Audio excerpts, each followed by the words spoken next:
할렐루야. 우리 더 크게 주님께 박수하시겠습니까? 예. 우리 한번 앞뒤자고 인사합시다.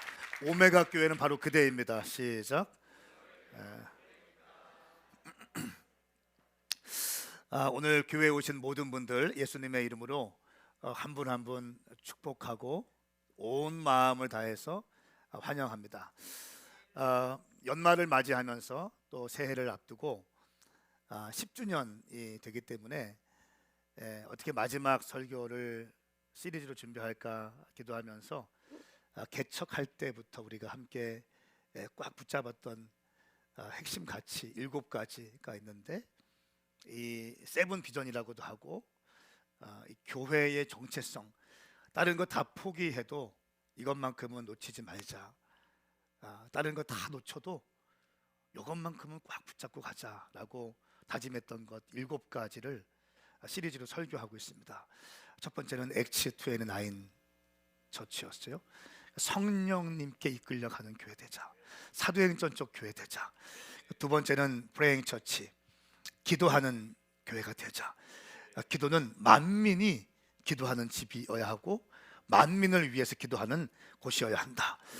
세 번째는 원팅 처치였습니다. 세상의 마음을 빼앗기지 말고 하나님께 집중하고 하나님을 감동시키는 그런 교회가 되자. 네 번째는 오메가 12 처치, 예수님께서 12명의 제자를 일으키시고 12명의 제자를 통해서 열방의 복음을 증거하신 것처럼 무리가 아니라 제자를 세우는 그런 교회가 되자. 다섯 번째, 밀리터리 처치, 유람선 같은 교회가 아니라 군대와 같은 교회가 되자. 이것은 황성은 목사의 성향과 기질 때문에 그런 것이 아니라 예수님께서 교회에 대해서 말씀을 하실 때에 그 교회는 지옥의 문을 닫는 교회를 말씀하셨기 때문에 내가 편한 교회가 아니라, 내가 꿈꾸는 교회가 아니라, 한국 교회가 이야기하는 교회가 아니라 사도행전에서 말씀하고 있는 교회, 또 예수님께서 말씀하고 있는 마태복음에서 말씀하고 있는 바로 그 교회는 지옥의 문을 닫아낼 수 있는 교회입니다. 싸울 수 있는 교회인 거예요. 영적 전쟁을 치를 수 있는 교회인 것입니다. 밀리터리 처치. 여섯 번째는 엔타임 처치, 늘 깨어있자, 깨어있자, 늘 깨어있자. 마지막 때 다시 오실 주님의 길을 예비하는 교회가 되자. 오늘 드디어 마지막인데요, 오늘은 캠퍼스 처치입니다. 캠퍼스는 젊은이들의 상징이죠. 젊은이, 청년과 다음 세대를 위해서 생명을 바치는 교회가 되자. 저희 교회 새가족 교육할 때 아마 배우신 과정 가운데 우리의 시간과 우리의 재정과 우리의 인력은 청년과 다음 세대에 모든 것이 투자됩니다. 최우선적으로 투자됩니다 라고 하는 것들을 배웠을 것입니다. 네, 맞습니다. 우리는 이런 가치를 가지고 시작한 교회예요. 일부 작년 예배를 드리고 있지만 설교자인 제가 라운드 티를 입고 운동화를 신고 오는 이유는 그런 상징적 의미가 있습니다. 저도 정장이 잘 어울리는 것 같아요. 네, 제가 슈트발이 좀 받더라고. 이게 좀 이렇게, 저도 이거 입으려면 애쓰는 거예요, 그냥. 네. 저도 노력하는 겁니다. 저 슈트가 편해요. 타이 매는 게 편하고. 오늘 캠퍼스 처치, 특별히 한국 교회 위기가 지금 굉장히 심각한 상황입니다. 최근에 나온 정보들 여러분에게 좀 전달해드리고, 그러면 어떻게 이것을 돌파할 것인가. 또 주님께서 어제 밤에 새벽에 굉장히 저에게 아주 강력하게 말씀하신 키워드가 있는데, 제가 잠을 한 2시간 반 정도, 어제 일정이 좀 없어서 일찍 집에 들어갔습니다. 일찍 집에 들어가서 일찍 쉬고 했는데 계속 주님께서 저를 흔들어 깨우시면서 저에게 주신 키워드가 있는데, 그 키워드를 같이 나누고 또 기도하는 시간 되었으면 좋겠습니다.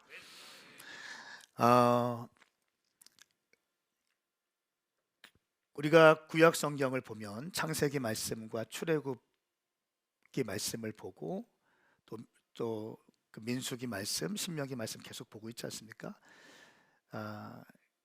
모세의 시대가 있다는 거예요. 출애굽 1세대가 있고, 그리고 여호수아 세대가 있습니다. 출애굽 2세대가 있습니다. 출애굽 1세대 때에는 기적과 구원의 연속이죠. 엄청난 기적이 일어납니다. 10가지 재앙을 통해서 이스라엘 백성들이 출애굽을 하게 되죠. 이 10가지 기적은 단순히 10가지 피, 개구리, 이, 파리, 그냥 이런 것이 아니라 그 당시에 이집트 사람들이 믿고 있던 10가지의 신들을 의미하죠. 고대 사회에서의 전쟁은 신들의 전쟁이었어요. 그러니까 야훼 하나님께서 애굽 신들 10개를 하나씩 깨뜨리는 겁니다. 하나씩 깨뜨리고 홍해를 건너고 출애굽하시는, 이스라엘 백성들을 출애굽시키는 그 놀라운 역사. 홍해를 건너가죠. 그리고 아말렉과의 전쟁에서 무엇을 배웁니까? 모세가 두 손을 들고 기도하면 이스라엘이 이기고, 손이 내려오면 이스라엘이 지게 되고, 이런 기적적인, 하나님께 온전히 헌신된 절대적 지지를 받는 모세를 세우셔서 출애굽하시는 장면이 출애굽 1세대 모세의 시대이죠. 2세대는 언제입니까? 여호수아 시대였어요. 모세 밑에서 훈련받은, 멘토링 받은 여호수아가 함께 광야를 거치면서 이제 가나안 땅에 들어가서 가나안을 정복하고 가나안 땅을 분배하는, 12지파에게 분배하는 것까지가 여호수아에 대한 내용입니다. 어떻게 보면 출애굽 1세대인 모세 때는요, 아무것도 없던 그 노예의 신분이었던 그 이스라엘 백성들을 하나님의 날개로 홍해를 건너오게 하고 죄된 애굽의 삶에서 끊어내게 하고 하나님의 백성이 되는 놀라운 은혜의 시간이었습니다. 그런데 어쩌면 클라이막스는 여호수아 시대입니다. 젖과 꿀이 흐르는 가나안 땅에 들어가서 그 땅과 정복 전쟁을 치르면서 그 땅을 정복해냅니다. 그리고 사사 시대로 넘어갑니다. 그 가나안 땅에 들어가기 전에 주님께서 신명기 말씀에서 너희는 기억하라 말씀하시면서 너희가 가나안 땅에 들어갈 것이다. 그런데 너희는 가나안 땅의 이방 신들을 섬기지 말고, 가나안 문화를 너에게 본받지 말고, 이방 여인과 결혼하지 말고, 세큘러 컬처를 받아들이지 말라, 그렇게 말씀하셨거든요. 들어가서 보니까 이 사람들이 어떻게 합니까? 가나안 땅에 잘 살고 있는 사람들이 가나안 땅에서 비즈니스 하고 있어요. 근데 비즈니스 하는 사람들이 보니까 한결같이 가나안에 섬기고 있는 이방 신상들을 섬기고 있어요. 생각하는 겁니다. 가나안 땅에서 우리가 잘 먹고 잘 살기 위해서는 저렇게 성공한 사람들의 모습을 따라가면 좋겠구나 하면서 가나안 문화를 받아들이기 시작하는 거예요. 그러면서 점점 야훼 신앙은 식어지게 되고, 자기 생각에 옳은 대로, 자기 소견에 옳은 대로 행동하는 사람들이 배출되기 시작합니다. 이것이 사사시대입니다. 죄악으로 얼룩진 이스라엘 백성들, 주님께서는 이방 민족들을 통해서 치시죠. 그러면 살려주십시오, 주님 다시는 안 그러겠습니다, 회개합니다. 그러면 주님께서 사사를 세우셔서 구원을 만들어 놓으시죠. 그리고 또 평화의 시간을 허락하십니다. 먹고 살만하면 또 자기 소견에 옳은 대로, 내 생각에 옳은 대로 행동하기 시작해요. 또 이방 국가를 통해서 이스라엘 민족들을 치시죠. 살려주세요, 전부여 의지없어서. 또 회개합니다. 그러면 주님은 또 모른 체 하시면서 다시 새로운 사사를 일으키십니다. 사사를 통해서 이스라엘 민족 가운데 평화를 주시죠. 먹고 살만하면 또다시 죄를 짓고 내 생각에 옳은 대로 행동하기 시작합니다. 이것이 사사기의 패턴이에요. 이것이 이스라엘 왕조의 패턴이고요, 이것이 오늘 우리 신앙인들의 패턴입니다. 역사는 반복되죠. 근데 문제는 뭐냐면, 오늘날 우리가 지금 살고 있는 이 시대는요, 모세의 시대가 아니라 여호수아의 시대가 아니라는 거예요. 척박한 그 땅에서 위대한 하나님의 사람들이 세워져서 기도하면서 불이 내려오고 기적이 일어나고 치유가 일어나고, 이런 놀라운 기적과 치유의 역사, 완전히 돌파하면서, 가난을 돌파하면서 초창기 생명 걸고 핍박을 받아가면서 복음을 증거하고 그 생명 걸고 예수 믿었던 그런 시대가 이제 지나가기 시작했다는 거예요. 그런 시대가 지나가면서 십자가만 꽂으면 교회가 부흥되었어요. 교회가 세상 문화를 압도했습니다.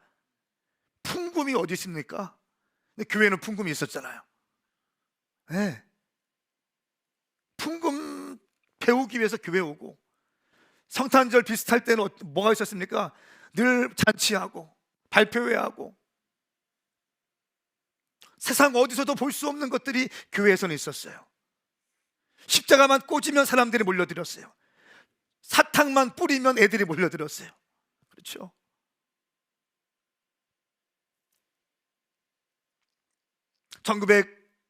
(1970년부터 90년까지) 한국교회 전성기를 이루었죠. 신학교의 사람들이 미어터졌습니다. 근데 지금은 우리가 사사기의 시대로 들어가는 것 같다는 거예요. 사사기의 시대. 자기 소견에 옳은 대로 이야기합니다. 초창기의 한국교회는요, 예수 그리스도의 십자가의 복음, 기도하고 금식하고 전도하고 교회 사랑하고 새벽 예배 드리고 철야하고, 이것이 전부였어요. 오늘날 유튜브를 보십시오. 목사라고 하는 분들이 말도 안 되는 인본주의적인 논리를 가지고 설교를 해야 되는데 거기에 엄청나게 반응하고 있어요. 자기 소견에 옳은 대로 하는 거예요. 먼저 그의 나라와 그의 의를 구하라. 관심 없어요. 내 생각에 옳은 대로 하고 싶은 거예요. 교회를 사랑하는 것 관심 없어요. 내 생각에 옳은 대로 하고 싶은 거예요.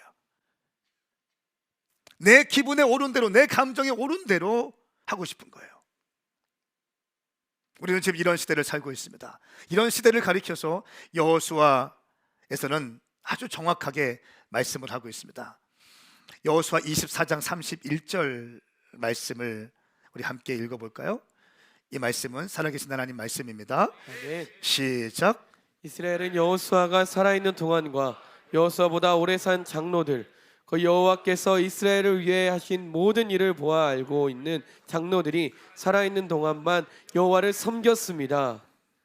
아멘. 저는 이 말씀에 아멘하고 싶지 않아요. 제가 성경을 지울 수 있는 권위가 있다면 이 말씀 지워버리고 싶어요. 제가 가장 싫어하는 말씀이에요. 왜 그렇습니까? 이렇게 말씀하고 있어요. 여호수아보다 더 오래 산 장로들, 여호와께서 이스라엘을 위해 하신 모든 일을 보아 알고 있는 장로들이 살아있는 동안만 여호와를 섬겼더라. 그 다음은 여호와를 섬기지 않았다는 거예요. 다음 세대에게 신앙 전수하는 것이 실패되었다는 거예요. 모세에게 있던 그 믿음의 유업이 여호수아에게 흘러왔습니다.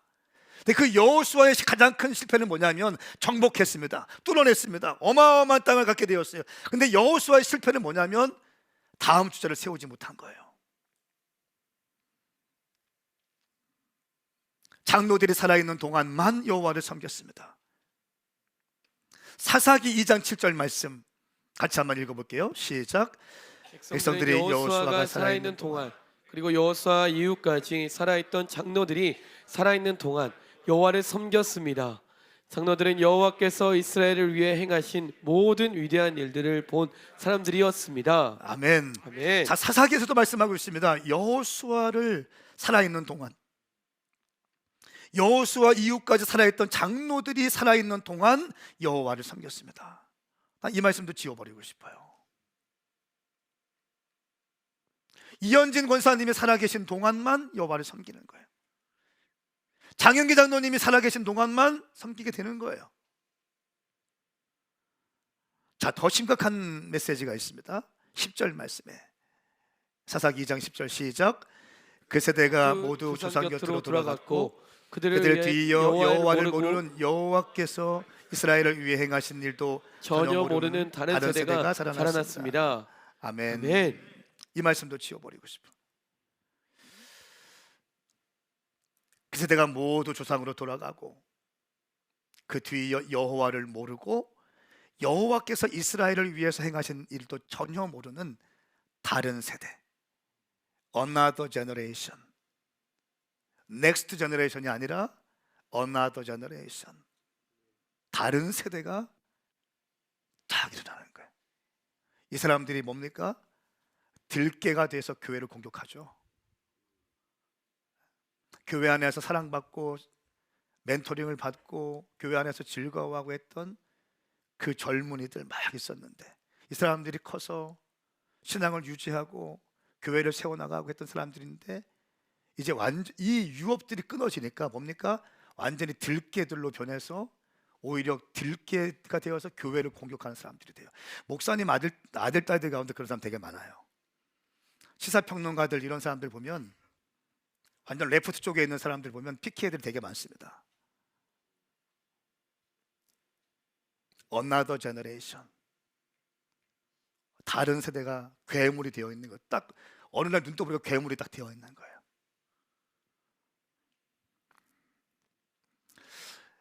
이 말씀이 저한테는 너무 강력하게 다가왔어요. 한국에 5만 5천 개 교회가 있잖아요. 너무 장년들을 위한 교회가 너무 많잖아요. 근데 젊은이들은 1990년 초반부터요, 한국 교회 청년의 위기, 다음 세대 위기는 1990년 초반부터 이야기되기 시작했어요. 지금 그 40년째 다음 세대 청년 교회 위기를 계속 얘기하고 있어요. 얘기를 하고 있는데 실제적으로 돌파하고 뚫어내는 것은 별로 본 적이 없어. 말은 하는데 말 끝나면 다시 전통적인, 다시 장년들 중심으로 다시 돌아가요. 다시 포럼할 때 잠깐 불 받아요, 다시 돌아갑니다. 회개합니다.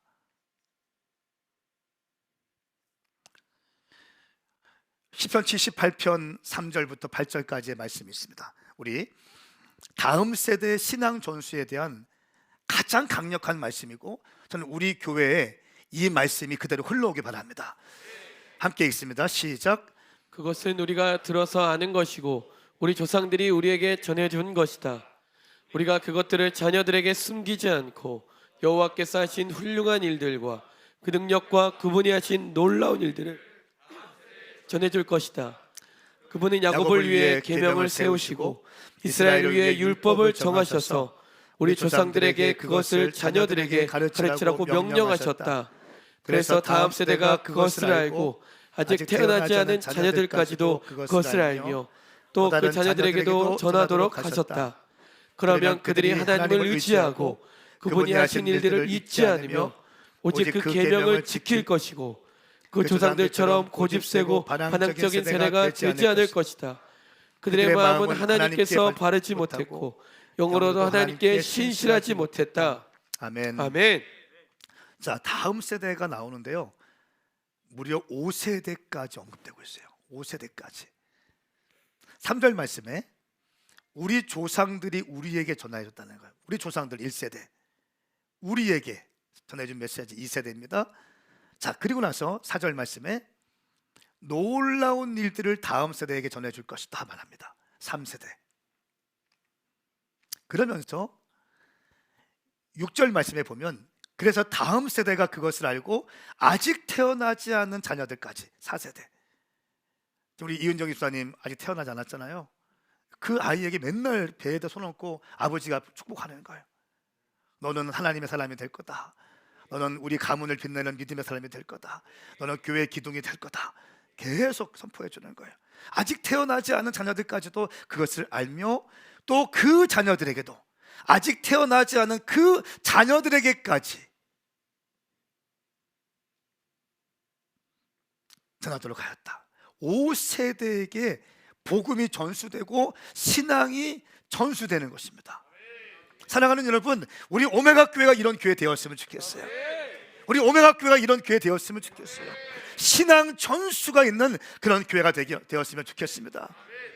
여러분, 그런데 오늘날 한국 교회에 문제가 무엇입니까? 캠퍼스에 직면한 현실이 무엇입니까? 위기의식이 부재라는 거예요. 1990년 초반부터 한국 교회의 다음 세대 위기가 얘기되고 있지만 말은 하지만 행동은 뒷받침되지 않아요. 그러면 진정한 위기의식이 없다는 거예요. 그렇죠? 정말 위기의식이 있다면 행동해야 되는 거예요. 정말 위기의식이 있다면 몸을 띄워야 되는 겁니다. 정말 위기의식이 있다면 재정이 글로 쓰여져야 되는 거예요. 다음 세대가 탈종교화가 심각해집니다. 여러분, 지금 우리는 굉장히 정말 위기의 시기를 살고 있습니다. 2030년 주일학교 90%가 사라진다고 우리 교회가 몸담고 있는 통합측 교단에서 발표했습니다. 기독신문으로요. 230년이 되면 교회학교, 한국 교회학교의 90%가 교회학교가 없다는 거예요. 없어진다는 거예요. 언제부턴가 사역자들이 어린이 주일에 어린이를 위한 설교를 하지 못하고 있다는 거예요. 예장 합독의 교육개발원의 임상문 목사님은 이렇게 말합니다. 지금은 완전히 초토화된 상황입니다. 2023년에 주일학교의 90%가 사라질 것이라는 교계 일각의 비관적 전망에 공감이 될 정도입니다 라고 얘기해요. 통합 측에서 그렇게 발표했는데 합동 측 종교개발위원이 나 동의합니다. 감리회 본부 교육부 총무 김두범 목사는 한국교회가 장년 중심의 목회에 집중한 것이 위기를 가속화했다. 한국교회가 장년 중심의 목회에 집중한 것이 다음 세대의 위기를 가속화했다라고 얘기해요. 그러면서 교회학교는 인력과 재정 투자의 마지막 순이었다. 지금의 위기는 당연한 결과이다 라고 얘기합니다. 1600개 교회 규모의 중형 교단인 한국 기독교 장로회 총회교육원 김진아 목사는 교회학교를 포기하는 교회가 늘어나면서 얼마 전부터 일부 노회에서는 여름 프로그램으로 연합 캠프를 진행하는 일이 많아졌다. 그러니까 한 교회가 여름 수련회를 준비할 수 없는 거예요. 너무 힘이 없으니까. 그러니까 노회 차원에서 연합 캠프를 하는데 놀라운 게 뭔지 아세요? 노회 차원의 연합 캠프 하는데 100명, 200명도 안 모여요. 안 모여요. 여러분, 저희가 조금 전에 보여드린 킹덤 컨퍼런스 영상 보셨죠? 한 차수에 1000명씩 모입니다. 이거는 개 교회에서 할 수 있는 정말 어마어마한 은혜인 줄 믿습니다. 노회에서 하는데 200명, 300명이 채 모이지 않아요. 2010년 예장통합 소년부 통계를 보시면요, 자표를 좀 보십시오. 2010년에는 89,900명이었는데 9년 지난 2019년에는 52,427명으로 거의 반토막 났습니다. 저희 장로교 통합 측의 데이터입니다. 여러분, 우리 장로교 통합 측은 한국교회의 장자교단이라고 외쳤던 그런 교단 아닙니까? 목사 되기가 가장 힘들고 까다롭고 그런 교단 아니에요? 이런 상황을 지금 우리가 맞이하고 있습니다. 제가 조금 더 이 상황들을 좀 더 설명드리겠습니다. 코로나 이후에 정말 심각한 지점이 있는데, 연세가 많은 교인들이 교회를 사모하면서 과거의 신앙생활을 그리워하는 반면에 학령기에 아이를 키우는 학부모들은, 그러니까 자녀들을 이제 초등학교, 중학교 이렇게 키우는 부모들 있지 않습니까? 이런 사람들은 상대적으로 코로나에 대한 염려가 크답니다. 예배 복귀에 대해서도 가장 보수적이래요. 그러면서 이 부모의 신앙의 문제가 아이들의 신앙의 문제로 그대로 이어지고 있다는 거예요. 그러면서 한국교회의 위기가 계속 이어지는 거예요. 그래서 어떻게 말하냐면, 지금 이 코로나 이후에 가장 위기의 세대가 어디냐면 30대 말과 40대. 부모들이 자녀들 교육에 신경 쓸 나이. 초등학교, 중학교, 고등학교 요 자녀들을 둔 부모들이 신앙생활이 제일 약화되었고 교회 복귀율이 제일 약하다는 거예요. 그러니까 자연스럽게 그 부모의 신앙을 보면서 자녀들의 신앙이 죽어진다는 것입니다. 악순환되고 있는 거예요. 주일학교는 코로나19 이전에 비교했을 때 40% 정도가 출석하고 있습니다. 작년들은 거리두기 해제를 하기 전에 65%였지만 거리두기 해제한 다음에는 73%가 증가했답니다. 그런데 교회학교 주일 현장의 예배 참석 정도는 거리두기 해제 전 38%에서 거리두기 해제 후 43%로 소폭 상승했고요. 10명 중에 6명 아이들과 청소년들은 아직 예배당으로 발걸음을 하지 않았어요. 10명 중에 6명은 아직 교회로 돌아오지 않고 있었습니다. 함께 이 장소에서 예배하고 있던 아이들이 60%가 돌아오지 않고 있는 겁니다. 자, 그러면 기독 10대들, 청소년들은 누구에게 신앙생활의 영향을 가장 많이 받았을까요? 학교나 교회 친구들일 것 같지만 사실은 어머니와 아버지입니다. 도표를 보시겠어요? 자, 기독신문에서 발표한 내용입니다.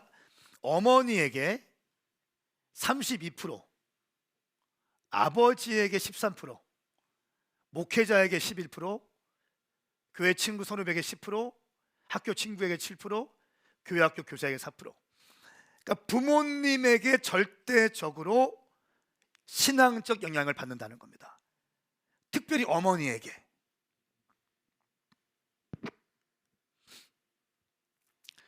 어머니가 자녀들에게 주는 신앙의 힘은 대단합니다. 그러나 전망이 밝지 않다고 얘기합니다. 현장 예배 참석률이 가장 저조한 세대가 30대, 40대거든요. 신앙 수준도 40대가 가장 약한 것으로 알려져 있습니다. 종교인 비율도 2021년 조사 결과 20대가 22% 가장 낮았지만 30, 40 세대는 30%에서 32%로 뒤를 이었습니다. 그러니까 30, 40 세대가 신앙생활을 제대로 하지 않으면 그들의 자녀들이 교회를 나온다는 것은 불가능해요. 우리 이삭과 리브가가 너무 중요해. 할렐루야. 이삭과 리브가가 너무 중요한 거예요. 그러니까 제가 감동될 때가 언제인 줄 아세요? 새벽 예배나 이런 거 할 때 어떨 때 우리 집사님들이 아기를 들쳐업고 유아실에서 기도하더라고. 어떤 분은 자기 아이를 데리고 와서 새벽 예배를 같이 해요. 그리고 그 아이, 어린 아이를 유치원에 그냥 바로 보내. 옷 입혀서 와요. 그리고 유아실에서 같이 기도해. 그리고 그 아이를 유치원에 보내줘요. 근데 본인은 회사에 출근하더라고. 이거 볼 때 얼마나 감동스러운지. 한국교회 현주소입니다. 1세대 개척가들 막 뚫어냈습니다. 1950년대 70년대 생명 걸고 복음을 증거했습니다. 놀라운 기적이 일어났습니다. 산기도 기도에 불이 떨어졌습니다. 70년대 90년대까지 한국교회 전성기였습니다. 십자가 꽂으면 부흥됐습니다. 그렇죠? 풍금 있으면 부흥됐습니다. 세계 10대 대형 교회가 다 서울에 있습니다. 하나님이 놀라운 은혜를 주셨죠. 근데 지금은 오늘날 세대는요, 자기 소개대 옳은 대로 살아가는 세대예요. 개인주의가 너무 극심화됐어요. 나 중심이, 기도도 나 중심적으로 합니다. 내 마음에 동의가 안 되면 하나님의 말씀에도 불구하고 튕겨져 내버립니다. 가장 위대한 신 자기신, 자기 애, 자기 연민, 자기의, 여기에 딱 갇혀 있어요. 내 자녀, 딱 멘토링 안 들어가요. 안 들어가. 여기 모든 게 자기 생각이니까. 먼저 그의 나라와 그의 의를 구하라, 안 들어갑니다. 마음을 다하고 생명을 다하고 뜻을 다해, 안 들어가는 거예요. 이미 세팅이 다 돼 있어요. 이렇게. 그리고 그런 메시지를 피해서 다닙니다. 헌신을 요구하지 않는 것, 내게 좋은 서비스를 제공해 주는 것, 내 혼의 만족을 주는 것. 교회는 여기 사이에서 결정해야 돼요. 목회자는 성도들을 만족시켜 줄 것인가, 하나님께 만족을 주시는, 하나님께 만족을 드리는 교회가 될 것인가. 여러분 어떤 교회가 되기 원하십니까? 황성근 목사가 어떤 목회를 하기 원해요? 제가 여러분들에게 만족을 주는 목회를 하기 원합니까? 아멘? 아멘? 아니면 황 목사가 고집스럽게 하나님을 추구하면서 하나님을 감동시키는 목회를 할까요? 여러분 무엇을 원하십니까? 그럼 목사님 어떻게 하자는 겁니까? 그럼 목사님 어떻게 하자는 겁니까? 저는 우리 교회가 하고 있는 전략들을 여러분에게 설명해 드리기 원해요. 저는 이것을 다음 세대 청년 부흥을 위한 사도행전적 돌파 전략이라고 말하는데, 사도행전에서 나와 있는 사도 바울이 했던 사역 전략입니다. 첫 번째는 거점을 분명히 하는 거예요. 사도 바울은 가는 곳마다 회당에 들어가서 복음을 증거했어요. 사도행전 말씀을 가만히 보십시오. 회당 동그라미 치면 가는 도시마다 회당에 나올 겁니다. 회당에 들어가서 여지없이 복음을 증거. 왜? 거기에는 유대인도 있었고 진리에 대해서 갈망 있는 자들이 모이는 곳이었어요. 그래서 회당에서 충분히 논쟁하면서 복음을 증거했던 거예요. 합법적으로. 첫 번째, 접촉점이 중요한데 캠퍼스에 들어간다는 거예요. 다음 세대와 청년들을 살려내는 것. 여러분 지금 저희는요, 또 하나의 교회, 장년 교회, 전통 교회 이런 개념이 아닌 거예요. 지금 이렇게 장로교 통합지역 이런 개념에 설교하고 있는 거예요. 이런 교회론을 얘기하고 있는 게 아니라는 거예요. 지금 문제가 이렇게 됐는데 안 되는 거 알면서 반복하면 그것만큼 어리석은 게 없죠. 아멘. 좀 크게 합시다. 아멘. 크게 합시다. 안 되는 거 알면서 이거 반복하면 답이 없는 거예요. 이거만큼 어리석은 것이 없는 거예요. 이미 데이터가 다 설명하고 있습니다. 6,000명 모이는 교회에 청년 중고등부 200명 앉아 있어요. 6,000명 모이는 장년들 모이는 교회에 중고등부 다 합쳐도 200명 앉아 있다고요. 이 시대적인 상황을 극복하기 위해서 하나님이 우리 교회에게 주신 부르심과 사명은 젊은이와 청년들을 일으켜내는 것인데, 그래서 7번째 비전이 캠퍼스 처치인데 어떻게 가능할 것인가? 첫 번째, 캠퍼스 앞에 간다. 꼭 대학교 앞에 가는 것이 아니라 청년들이 모여있는 곳에 간다는 것입니다. 청년들을 살려내기 위해서 간다는 것입니다. 모든 방향성이 그들에게 집중되어 있도록 우리가 준비한다는 것입니다. 그래서 사도 바울이 가는 곳마다 회당을 거점으로 해서 교회를 개척하고 복음을 증거했던 것처럼 우리 교회 역시 캠퍼스와 젊은이들이 있는 곳에 들어간다는 것입니다. 모든 사역의 포커스는 청년과 다음 세대. 킹덤 컨퍼런스 하는 이유 뭡니까? 청년과 다음 세대를 은혜 받게 하기, 불 받게 하기 위한 거예요. 너무나 감사하지 않아요? 왔던 교회들마다 불 받고 들어가요. 목사님들이 전화 주세요. 어떻게 이렇게 교회 중심의 신앙생활을 하게 만들어 주시냐고, 어떻게 기도하는 10대들로 만들어 주시냐고. 제가 그런 카톡 많이 받습니다. 교회를 사랑하고 교회를 섬기고 교회를 위해서 기도하는. 할렐루야. 킹덤 바이블 칼리지를 우리가 훈련시키고 있지만 철저하게 교회 중심으로. 우리는 플랫폼을 준비하지만 교회의 선교 방침에 따라서 당신은 선교제 가셔야 됩니다. 교회가 선교를 모를 때 우리에게 도움을 요청하면 우리가 도움을 드릴 수 있습니다. 철저하게 교회 중심의 선교 전략. 훈련은 우리가 시킬 수 있지만. 두 번째, 캠퍼스 중심으로 들어가서 어떻게 합니까? 복음 전도하는 거예요. 사도 바울 복음 전도했습니다. 핍박이 오죠? 물러섭니까? 안 물러서더라고요. 계속되는 핍박이 오지만 계속되는 복음 전도를 해요. 사도행전 13장 말씀에 보면 45절 말씀에 유대 사람들은 시기심으로 가득 차 바울이 말하는 것을 반대하며 모욕했습니다. 모욕합니다. 쭉 말씀을 보십시오. 50절 말씀에 유대 사람들은 경건한 기부인들과 그 도시 지도자들을 선동해 바울과 바나바를 핍박하게 했고 결국 그 지방에서 그들을 강제로 내쫓았습니다. 사람들 선동한다는 거예요. 돈 많은 사람들, 화술이 좋은 사람들, 영향력 있는 사람들, 비즈니스 하는 사람들, 이런 사람들 꼬드겨서 이상한 말들을 만들어낸다는 것입니다. 말들을 만들어내서 바울을 공격한다는 겁니다. 핍박하고 결국 그 지방에서 그들을 강제로 내쫓아요. 복음을 증거하다가 쫓김을 당합니다. 그러자 바울과 바나바는 발에 붙었던 먼지를 땅에 떨어버리고 이고니온으로 갔습니다. 52절 말씀에 제자들은 기쁨과 성령으로 충만했습니다. 쫓겨났지만 기쁨과 성령으로 충만한 겁니다. 의기소침되는 것이 아니에요. 기쁨과 성령으로 충만해요. 이고니온으로 갔습니다. 1절 말씀에 이고니온에서도 바울과 바나바는 유대 사람들의 회당에 들어가 복음을 전했습니다. 계속되는 핍박이 있지만 계속되는 복음 증거합니다. 그러자 많은 사람들의 수가 유대인들의 이방 사람들이 믿게 되었습니다. 2절 말씀에 그러나 믿기를 마다하는 유대 사람들은 이방 사람들을 선동해 형제들에 대해 나쁜 감정을 갖게 했습니다. 또다시 선동한다는 거예요. 또 반대하고 공격한다는 것입니다. 말을 만들어낸다는 것입니다. 분위기를 만들어낸다는 것입니다. 나쁜 감정을 품게 한다는 것입니다. 어둠의 영들이 하는 것이 다 이런 거예요. 그러나 바울은 멈추지 않고 계속되는 핍박이 있지만 계속되는 복음 전도를 하고 있는 것입니다. 3절 말씀에 바울과 바나바는 그곳에 오랫동안 머물면서 주를 의지해 담대히 말씀을 전했고 계속 말씀을 증거하는 거예요. 계속되는 핍박이 있지만 계속되는 복음을 증거하는 것입니다.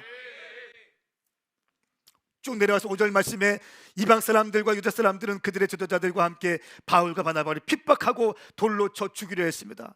그러나 그들은 그 사실을 알고 루가오니아 지방에 속한 두 도시인 루스드라와 더베에 그 근방으로 피신해 그곳에서도 복음을 전했습니다. 와!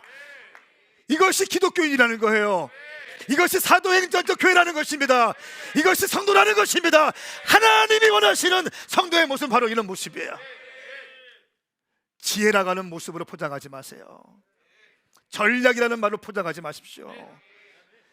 행함이 없는 믿음은 죽은 믿음이에요. 말뿐인 믿음은 죽은 믿음인 거예요. 핍박이 오지만 계속 밀고 나가십시오. 여러분, 전도는 어떻게 해야 됩니까? 끝까지 하는 거예요. 될 때까지 하는 것입니다.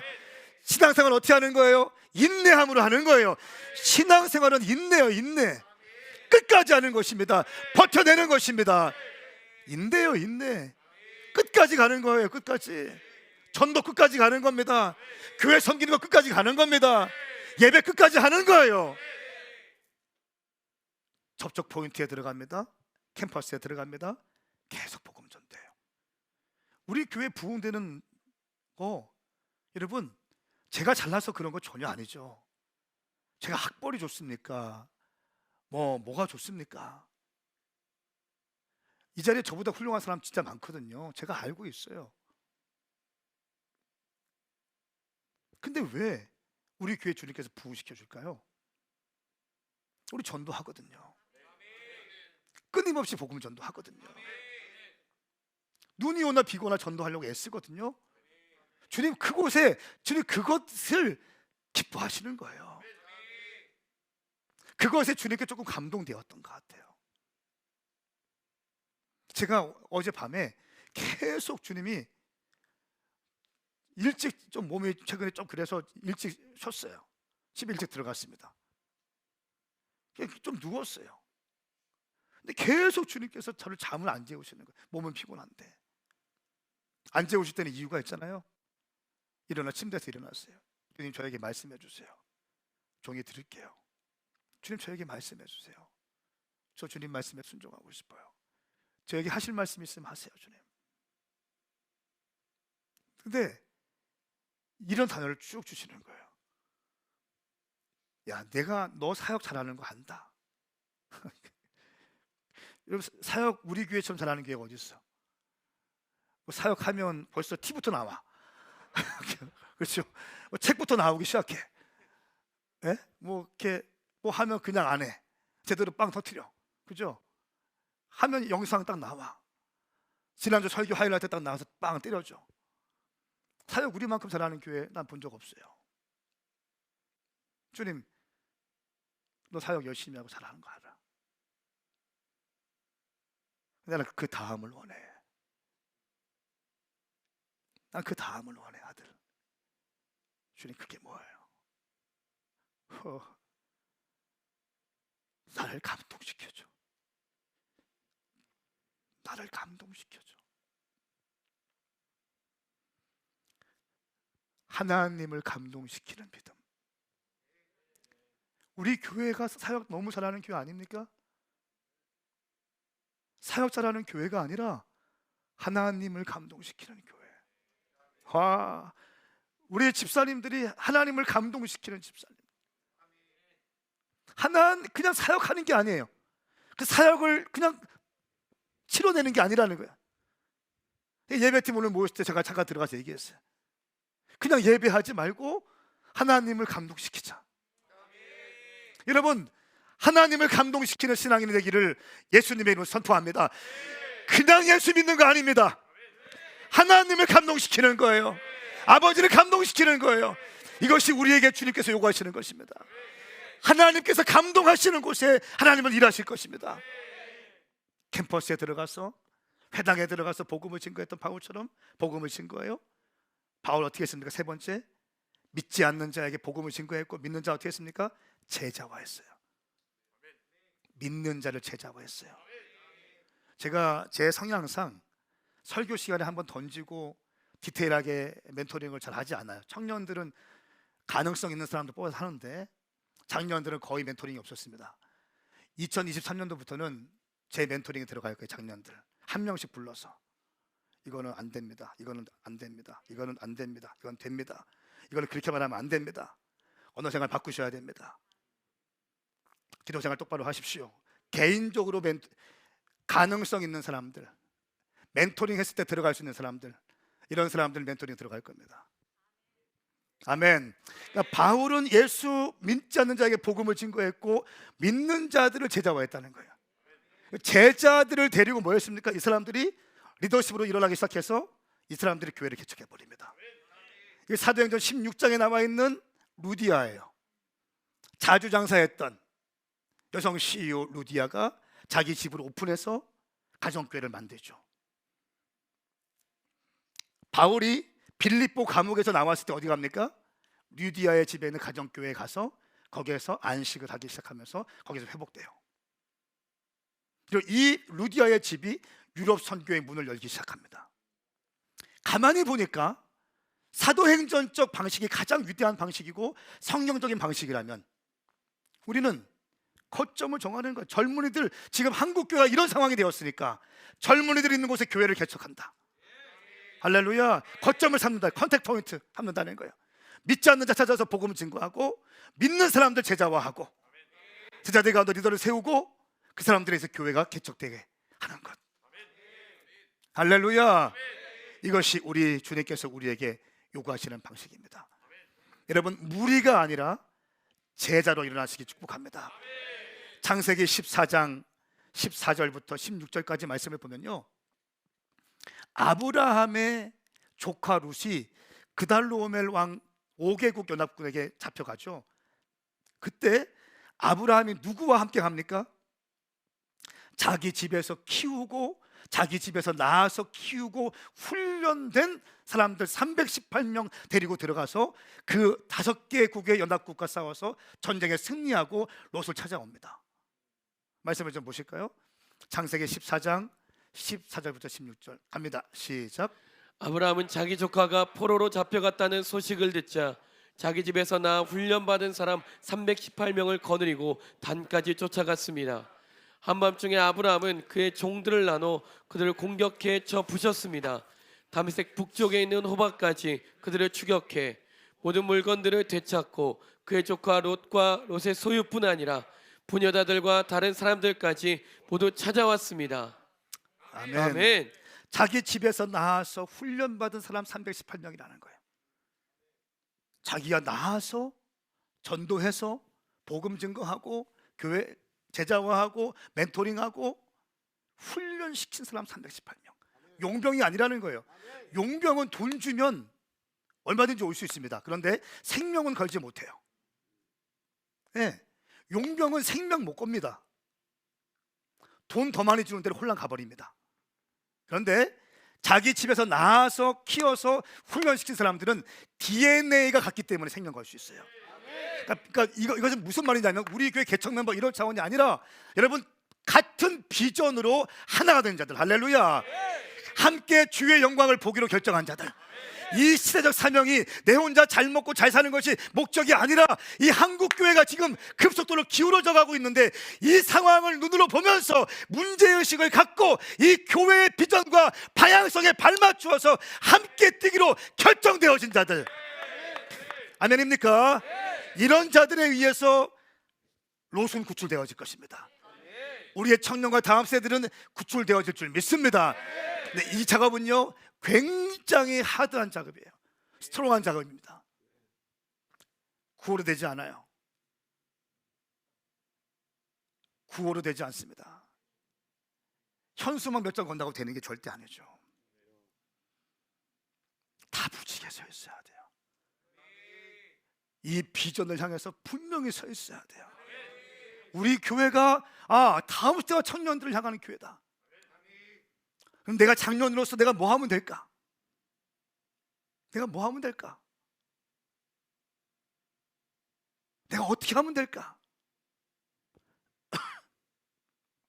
주님이 나를 이곳으로 옮겨 놓으셔서 나를 집사 세우시고 권사 세우시고 나를 DNA 리더 세우셨는데 주님께서 내게 원하시는 건 뭘까? 그러면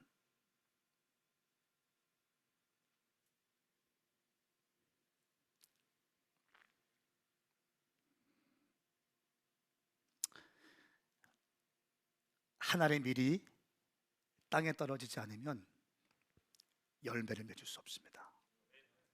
썩어져야 돼요. 썩어져야 열매 맺어요. 제가 가끔 이렇게 말씀드리죠. 뿔 자르라고, 뿔 깎고 들어오라고. 교회는 내 뿔 가지고 들어오는 것이 아니에요. 뿔을 깎는 것이 교회인 거예요. 내 혈기, 내 생각, 내 자존감, 내 이 모든 것들, 내 중심적인 모든 것들 깎아야 되는 거예요. 그리고 하나님의 말씀과 비전에 엎드리고 함께 동의하고 기도하면서 함께 세워져 나가는 거예요. 이것이 주님께서 원하시는 교회의 방향성이라는 거예요. 이것이 안 되면 어림도 없습니다. 어림도 없어요. 저는 2023년도에 요것들을 한번 도전하려고 합니다. 모험하려고 그래요. 우리 장년들이 어디까지 갈 수 있는지 보고 싶어요. 장년들이 어디까지 갈 수 있는지 보고 싶은 거예요. 청년들은 대충 보입니다. 제가 20년 동안 사역했기 때문에 장년들이 어디까지 갈 수 있는지, 말만 하는지 행동으로 받쳐주는지. 이 청년들과 다음 세대를 살려내기 위해서 이 긴박한 상황 가운데 있는데 문제의식을 알고 있다면 이것을 위해서 행동으로 옮겨낼 수 있는 성숙함이 여러분 가운데 있게 축복합니다. 한마디로 말하면 썩어져야 한다는 거예요. 썩어지지 않으면 열매 맺지 못합니다. 이게 굉장히 사실은 스트러글링한 거예요. 부딪히는 거예요. 작년들은 벌써 40이 넘어가면 딱 굳어지잖아요. 벌써 내게 딱 있잖아요. 그거 꺾고 오라니까 쉽지 않죠. 쉽지 않은 거 알고 있어요. 그런데 여기에 가기 위해서는 꺾어야 돼요. 주의 말씀 앞에 녹아져서 매일같이 일용할 양식에 녹아져서 매일같이 새벽에 무릎 꿇고 깨어져서 놓아져서 내 혼을 제어하면서 내 정욕을 제어하면서 이 고지를 향해 달려가는 거, 이 모습을 볼 때 주님께서 얼마나 감동하시겠어요. 여러분, 우리가 그동안 살면서 하나님을 감동시킨 적이 얼마나 있습니까? 한번 생각해 보세요. 제가 어젯밤에 계속 그 생각으로 막 어쩔 줄 몰라 했어. 주님, 나름대로 한다고 했는데 금식도 하고 40일도 하고 막 예물도 드리고 사역도 내가 방황을 많이 했기 때문에 주님 말씀만 해주십시오. 시키는 거 다 하겠습니다. 막 달려왔어요. 사역을 위한 사역이 아니라 우리가 하는 작은 이 한 행동 하나하나에 우리는 얼마나 하나님을 감동시키는 삶을 살았습니까? 집사님들, 여러분들은 얼마나 많은 시간 하나님을 감동시켰습니까? 그냥 집사 직분을 유지하고 집사 역할을 하는 것, 그것이 아니라 하나님을 감동시키는 집사, 하나님을 감동시키는 권사, 하나님을 감동시키는 장로, 이것을 위해서 한번 우리가 생각해 보자는 거예요. 제가 어젯밤에 잠을 못 잤다니까요. 아, 그렇구나. 하나님을 감동시켜야겠다. 우리 교회가 하나님을 감동시키는 교회가 됐으면 좋겠다. 황 목사가 하나님을 감동시키는 목사가 되고 싶다. 우리 교회가 하나님을 감동시키는 그런 교회가 되자. 사랑하는 여러분, 우리가 살릴 수 있습니까? 여러분 아들, 딸들 여러분 마음대로 됩니까? 안 되죠. 한국교회 젊은이들 우리 마음대로 될까요? 우리 마음대로 되는 게 아니에요. 어떨 때 가능합니까? 하나님이 일하기 시작할 때 가능한 거예요. 하나님 언제 일하실까요? 하나님이 감동하실 때 일하시는 거예요. 하나님이 감동하실 때. 저는 오늘 이 자리에 있는 모든 분들 가운데 한국교회 위기, 다음 세와 청년들, 여러분들은 괜찮아요. 여러분들은 그냥 한 30년, 40년 뒤에 돌아가시면 천국 가실 거예요. 다. 예수 부인하지 않잖아요. 다 천국 가실 겁니다. 조금 힘든 일이 있다 할지라도 그냥 다 천국 가실 거예요. 배도하지 않는 이상. 여러분의 아들, 딸들 어떻게 할 거냐는 거예요. 우리 아들, 딸들 어떻게 할 거냐는 거예요. 이 심각한 문제의식을 갖고 하나님의 미랄이 되어서 썩어질 수 있는 여러분 되기를 축복합니다. 기도하겠습니다.